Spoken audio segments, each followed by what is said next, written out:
توجه كلمة لحسين مرتضى. انا عازمك على شعيبيات بس بدي افضي ادلب يومين بعد اذن اهل ادلب يخلوا لنا الجو انا وياه. ادلب كلها كروزي فوق. ويلي. ايه وشو بتقول له باللهجة اللبنانية؟ لا بالادلبي ما ضل لبناني. لا ما ضل اشي يعني. شو بتقول له؟ بقول له جايك من ادلب. من ادلب لاحقك. هلا بنبعث له صوت مرحبا خاي كيفك كيف صحتك؟ معك ابو القانوني. يا اخي انت قديش اكلت خوازيق؟ اكثر شخص تخوزك بالعالم. خوزقتك بدرعا، خوزقتك بالشام، اجيت على ادلب عم بخوزقك، علمت على الجنوب، علمت على حسين، وعلمت على حسن نصر الله، وعلمت على الضاحيه الجنوبيه، وحطيت عليكم واحده و10 و100 وصفعتك على مؤخرتك 1000 مره. عم بقول لك تعال على ادلب. والله العظيم ادلب حلوه. ما كنت في سراقي بدك حبوش.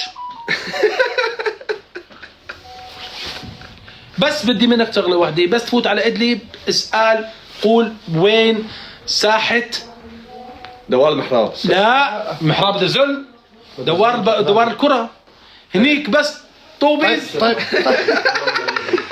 7000 بعصه بتجيك بثانيه. تعرف ثمك بتحط بتطلع بثمك شو ثمك يا شباب انا عم كلامي اقسم بذات